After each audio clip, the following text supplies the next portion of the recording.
epsilon sur 2k. Donc on peut prendre delta égale à epsilon sur 2k. Si on prend delta égale à epsilon sur 2k, alors on a immédiatement que quoi? Que module de x moins y inférieur ou égal Inférieur à ou égal delta équivaut à dire que module de module x de moins y inférieur inférieur ou à égal à epsilon sur 2k. Et ça implique, si on multiplie toute l'inégalité par k, que k fois module de x moins y est inférieur ou égal à epsilon sur 2. Alors que epsilon sur 2, il est clairement plus petit que epsilon. epsilon. Et quand on a tout ça, on revient alors pour dire que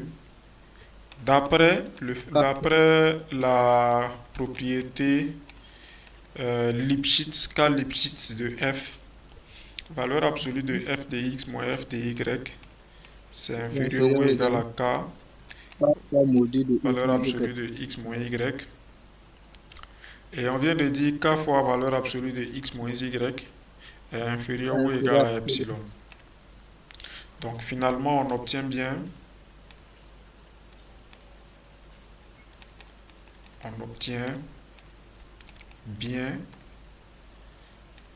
existence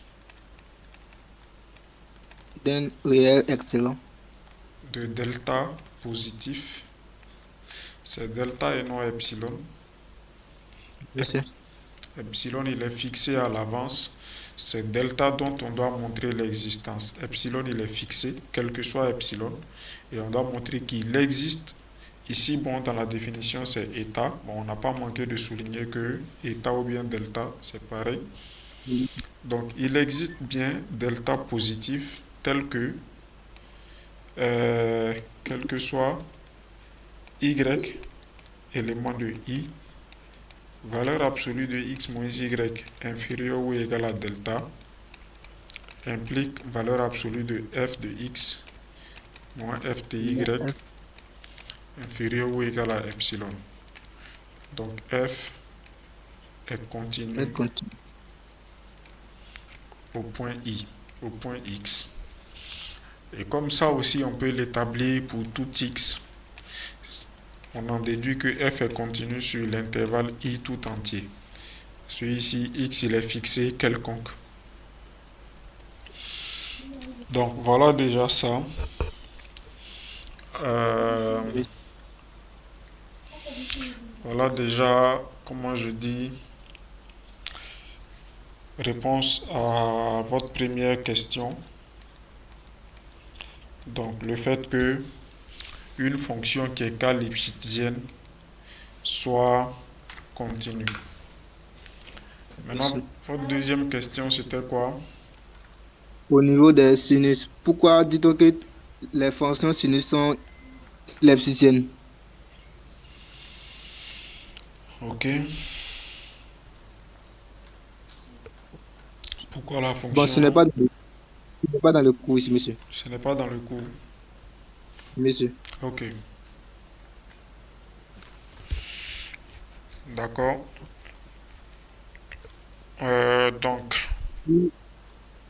Puisque j'ai eu à démontrer que la fonction et module de sinus y moins sinus x est inférieur ou égal à x moins y, le module de x moins y. À l'aide de, puisque on déduit que la fonction sinus est tout le temps lepsicienne. bon, donc, je ne comprends pas très bien ce que vous êtes en train de dire. Bon, prenez une feuille blanche, il va essayer d'éditer ce que j'ai eu. Allez-y. On a sinus x moins sinus y, le module de sinus x moins sinus y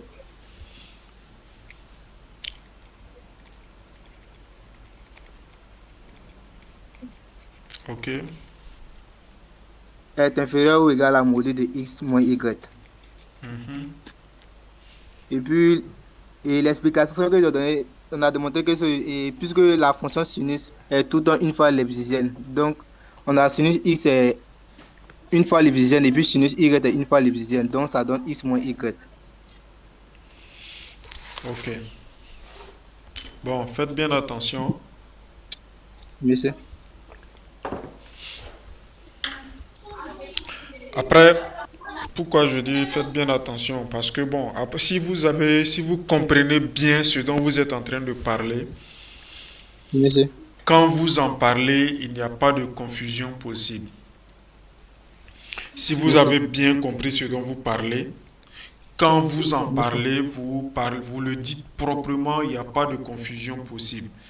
Mais quand vous vous exprimez et que dans vos propos, euh, il apparaît des choses qui ne sont pas très justes, ça laisse croire que vous n'avez pas bien compris, ça laisse croire que vous ne faites pas bien attention aux choses. On ne dit pas sinus Y lipschitzienne, sinus X lipschitzienne. C'est la fonction sinus qui est lipschitzienne. C'est la fonction F qui est lipschitzienne. Et c'est ça qui permet d'avoir ceci. Monsieur. Donc, quand on va dire F est 1 lipschitzienne, Monsieur. ça là, par définition, c'est ça qui signifie que, quel que soit XY, élément de module de f de x moins f de Ouais. y est inférieur ou égal. Dans la définition, on a dit c'est k valeur absolue de x moins y.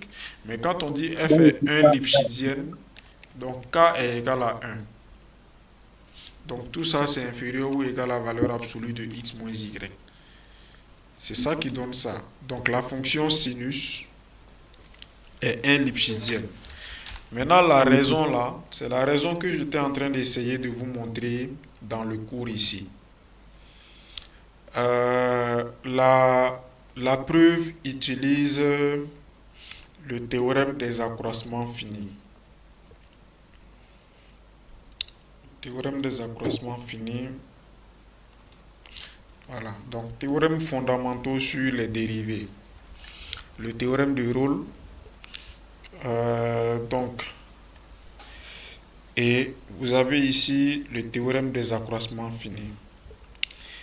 A et B, deux réels, tels que A strictement inférieur à B.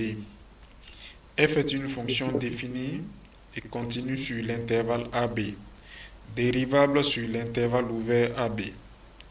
Alors il existe ces éléments de AB tels que module de f de B moins f de A, c'est égal à ça. Donc si on applique ça,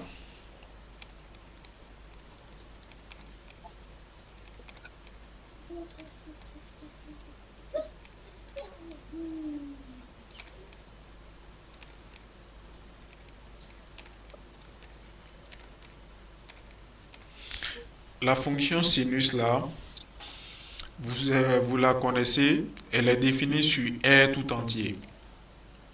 Monsieur. Elle est dérivable sur R tout entier. Monsieur. Sa fonction dérivée, c'est quoi encore? C'est le cosinus. Donc, comme elle est définie sur R, elle est dérivable sur R, le théorème des accroissements finis, là, il peut s'appliquer sur R tout entier. Mais bon, dans son énoncé, il utilise un segment de R, un intervalle de R. Donc, on va prendre xy quelconque dans R. Quel que soit xy dans R, sinus de x est continu sur R. Bon, donc ici, on va supposer que x est inférieur ou égal à y. Pourquoi je suppose que x est inférieur ou égal à y? Pour que je puisse parler du segment xy. Monsieur. Donc, on suppose ça. Alors, on a que quoi? Que la fonction sinus là,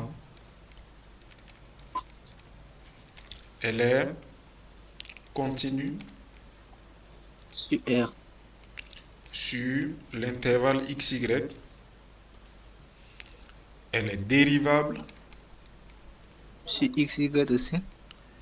voilà, sur xy aussi.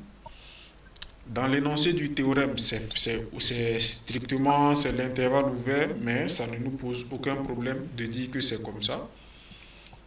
Parce que sinus est dérivable sur tout R, donc elle est dérivable sur l'intervalle aussi ici. Donc, le théorème des